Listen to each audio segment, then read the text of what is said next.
Bom, pessoal, bom dia. Meu nome é Juliana. Vou estar aqui falando para vocês sobre um pouquinho de atualização em relação à pneumonia da comunidade.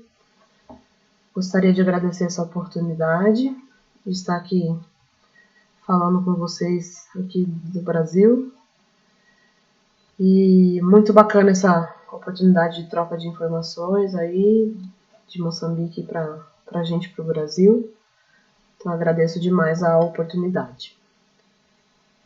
Gostaria de avisar que eu não tenho nenhum conflito de interesse. Atualmente, a gente tem um impacto muito significativo da pneumonia da comunidade, pois atualmente ela é a quarta causa de morte global, sendo a primeira causa infecciosa de morte, e com estimativa em torno de 3 milhões de mortes por ano, sendo que a gente tem, se a gente for comparar, a população de Moçambique seria como se fosse uma mortalidade assim, de 10%. Nossa, gente, só para a gente ter uma noção em termos de número. Uma coisa importante é que em torno de 1/3 desse número corresponde a crianças abaixo de 5 anos. Então, o impacto é absurdo. Pneumonia, então, tem vários fatores de risco. A gente sabe que está relacionado com alguns fatores sociais, ambientais, assim como estilo de vida e influência genética. Então, a gente sabe que pacientes com comorbidades, como, por exemplo, paciente diabético ou com insuficiência cardíaca, têm uma maior mortalidade, né? Pacientes também que, por exemplo, tenham um quadro de desnutrição, ou baixo peso ao nascimento, prematuridade, tudo isso altera o sistema imunológico, né, favorecendo então a ocorrência de pneumonia, assim como pacientes que têm um estilo de vida não saudável, né, associados ao tabagismo, etilismo, usuário de drogas, entre outros problemas de saúde, lembrando também de alguns fatores adquiridos, por exemplo, como o HIV, né? Então, tudo isso são fatores de risco importantes que a gente tem que levar em consideração quando a gente está falando sobre pneumonia. Aqui, basicamente, são tabelas, são ferramentas que a gente usa para poder a gente tentar ver a gravidade dos pacientes que chegam para a gente com quadro de pneumonia. Então, uma dessas ferramentas é o PURV65, ele vai usar então o estado alterado de nível de consciência, né? O valor da ureia, o valor da respiração, o valor da pressão arterial, assim como da idade, usar esses parâmetros, e cada vez que a gente tiver uma alteração, a gente vai ter um ponto. Esses pontos são usados tanto para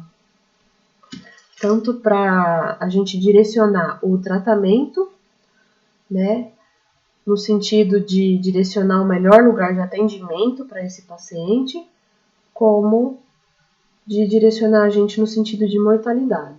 Então, quanto maior a pontuação, maior a mortalidade, maior a gravidade do nosso paciente. Uma possibilidade é usar o CRB65, então ele, no caso, não teria a ureia. Então, dependendo do lugar onde você está trabalhando e você tiver uma situação de menos infraestrutura, você pode, então, usar o CRB para poder fazer essa pontuação, a adaptação dessa pontuação. No caso de pacientes que dão entrada a nível hospitalar, onde a gente tem um pouco mais de recurso, a gente vai, uma possibilidade é usar o PSI, que é o Pneumonia Severity Index, também com o mesmo intuito de a gente avaliar a mortalidade desses pacientes e também de adequar o melhor local de tratamento. Só que para isso aqui a gente precisa da disponibilidade de exames complementares, como gasometria, né, a ureia, sódio, glicemia e hemograma, para poder a gente classificar esses pacientes da forma correta. Os pacientes basicamente chegam com queixas respiratórias para a gente, e a gente vai procurar então um infiltrado novo no raio-x de tórax, né?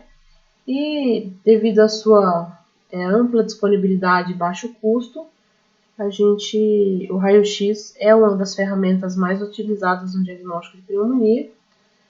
E uma novidade aí que vem vindo é o uso de ferramentas mais novas, no sentido de usar aqui, por exemplo, que foi um dos artigos que eu peguei aqui para a gente bater um papo sobre ele, sobre o uso da inteligência artificial como uma nova ferramenta para acrescentar uma nova visão e a gente melhorar o nosso score de mortalidade. Tá? Então, aqui no caso, eles pegaram o raio-x de pacientes que chegaram com um quadro clínico de pneumonia, eles pegaram esse raio-x e eles criaram um algoritmo, e a partir desse algoritmo eles criaram um novo score de mortalidade, que eles botaram o nome de CAPE aqui, e a ideia foi observar essa mortalidade em 30 dias.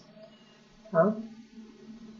Aqui, alguns fatores de risco que a gente observou, apesar de ser um N pequeno, alguns fatores de risco foram interessantes na avaliação desses pacientes. Então, os pacientes mais idosos, com menor índice de massa corporal, assim como pacientes que tiveram demência e neoplasia em atividade, foram pacientes mais suscetíveis a evoluir a óbito no cenário do estudo, além de pacientes com uma PCR mais elevado e pacientes com procalcitonina sérica também elevado. A mortalidade aqui no estudo foi em torno de 20 por 19%. E o que eles fizeram? Então, eles fizeram uma curva OC no sentido de avaliar o CAPE, que é esse score que eles desenvolveram com esse algoritmo de inteligência artificial, né? E eles fizeram um comparativo do CAPE, o que eles acharam, e o CAPE associado ao CURB e o CAPE associado ao PSI. E aí, o que eles verificaram? Que a curva OC do CAPE era uma curva semelhante ao CURB, né? Então tinha uma mortalidade predita em 30 dias semelhante ao CURB, e a hora que eles associaram o CAPE com o PSI, teve um aumento nesse índice. Então, digamos assim, que foi o melhor método usado, né, para ter como preditor de mortalidade em 30 dias. Então, é uma possibilidade no futuro aí de talvez a gente conseguir trabalhar com essas ferramentas de inteligência artificial, no sentido de ajudar a gente, que a hora que a gente fizer um raio-x de tórax, a gente tem a noção de mortalidade desse paciente. Tá? Então, foi bem bacana nesse sentido, e tem sido feito bastante isso em relação à tomografia em outros estudos, mas falando mais de Covid, né? Além disso, não dá para falar de pneumonia hoje em dia sem falar de ultrassom. A gente tem a possibilidade de o ultrassom, pelo fato de ser uma ferramenta amplamente disponível, com um custo relativamente baixo, a possibilidade de refazer esse exame várias vezes, quantas vezes forem necessárias, e, além de tudo, não ter nenhuma radiação, né? Então, assim, são vantagens fantásticas aí do ultrassom. Cada dia agora, com o desenvolvimento tecnológico, a gente tem visto que eles estão cada vez mais portáteis, então a facilidade de adquirir essa ferramenta é muito bacana. E, basicamente, esse ultrassom, ele surgiu, ele na verdade era uma área da radiologia que não era muito explorada, e acabou, o Liechtenstein foi aí um marco importante no desenvolvimento do ultrassom pulmonar, como uma ferramenta aí que vem aumentando a facilidade de diagnóstico de pneumonia. Então, muitas vezes a gente faz um raio-x, o paciente não tem nenhum infiltrado novo no raio-x, só que a hora que a gente vai examinar esse paciente com o ultrassom, a gente tem observado alterações que são visíveis com maior facilidade, tá? Então, tem várias alterações possíveis de serem diagnosticadas no ultrassom. Aqui é só para exemplificar para vocês, né?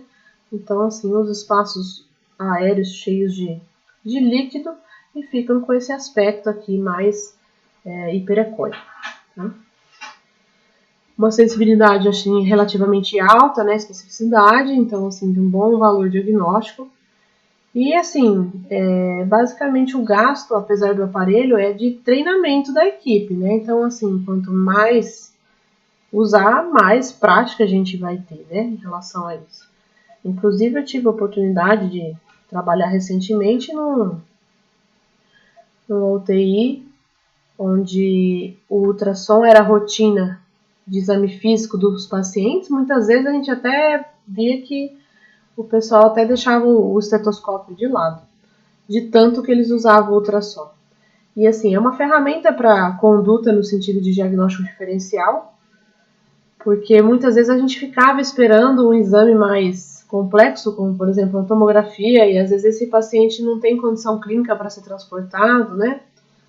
E a gente ficava dependendo de, às vezes, achar algum plantonista que viesse, ou alguém da rádio que viesse para fazer o exame. Então, assim, o fato da gente conseguir realizar essa avaliação com ultrassom, então a gente acaba encurtando o tempo de diagnóstico muitas vezes, né? Então facilita na conduta, facilita no tratamento, né? Então essa parte assim do ultrassom eu acho que é uma ferramenta inigualável nesse sentido em relação aos outros métodos diagnósticos. Em termos de tratamento, não tivemos muitas mudanças nos últimos 25 anos, a gente continua ainda, o tratamento base é o antibiótico, né, associado a um suporte clínico, muitas vezes onde é necessário oxigênio. O que tem mais de mudança aí nos últimos guidelines é em relação à duração do tratamento, que é para... Eles têm diminuído essa duração de tratamento e atualmente a recomendação é para que a pneumonia da comunidade seja tratada por 5 dias, né? A menos que o paciente tenha sinais de piora clínica, tá? E também é devido ao problema da resistência bacteriana. Então vejam que ao longo dos anos, o surgimento dos antibióticos tem sofrido um declínio muito importante. Então, assim, veja que nos últimos 20 anos, basicamente, não surgiram praticamente quase antibióticos comparados, né, à década de 40, a 50 e 60. Tá? Então, isso realmente dificulta a nossa atuação, né? E, a princípio, o tratamento é praticamente mantido, né, do que a gente já conhece, então é basicamente um beta-lactâmio ou a doxiciclina e um macrolídeo, ou na verdade um macrolídeo, para tratamento de pneumonia da comunidade, mantendo os 5 dias que eu comentei com vocês.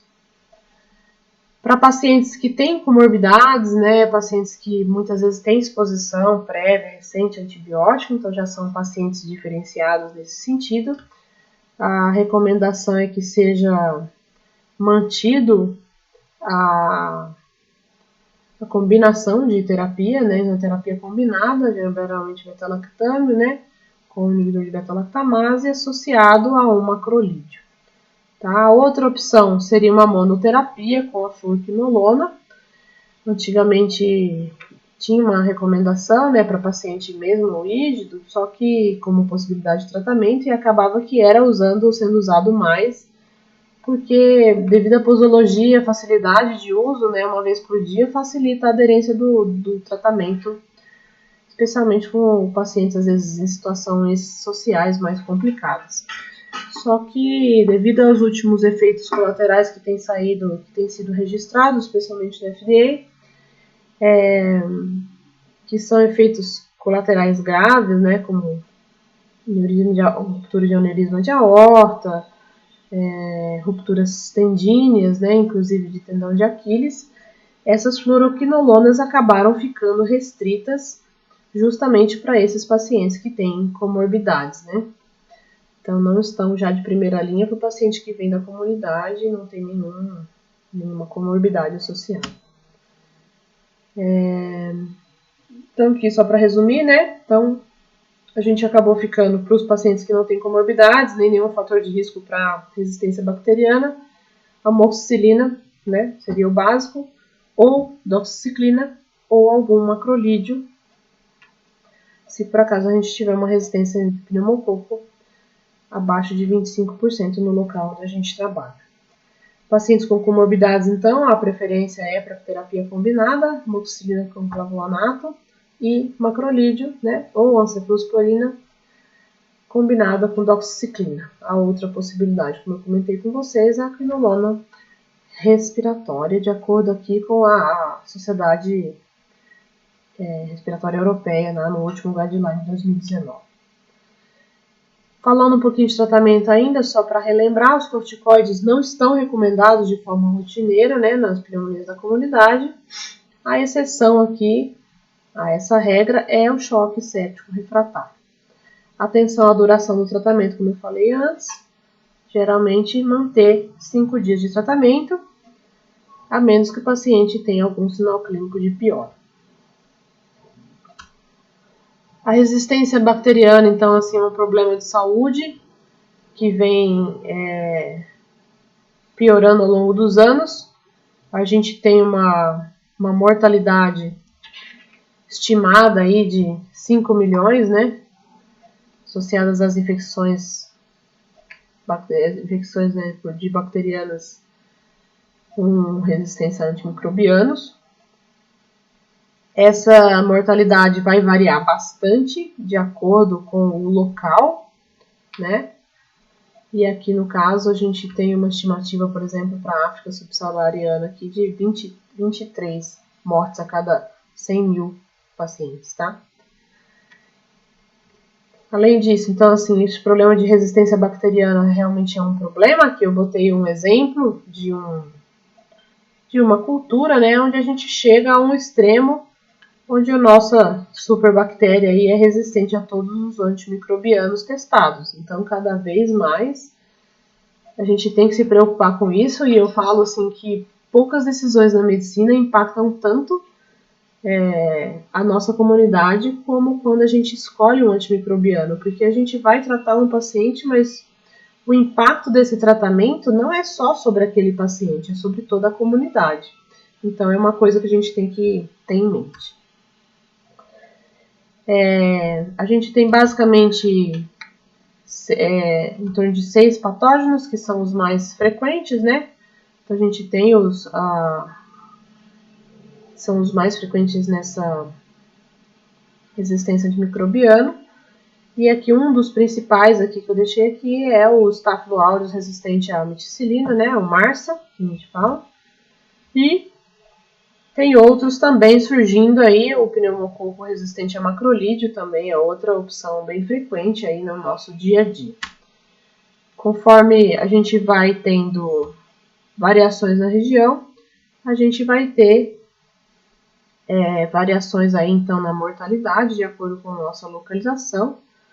Então vejam que conforme a gente vai mudando, a gente vai tendo lugares onde a resistência onde as mortes são menores, né? E aqui, no exemplo aqui, a África subsaariana com uma das maiores taxas de mortalidade por 100 mil pacientes, tá? Então, é uma situação bem complicada que a gente vem vivendo aí recentemente.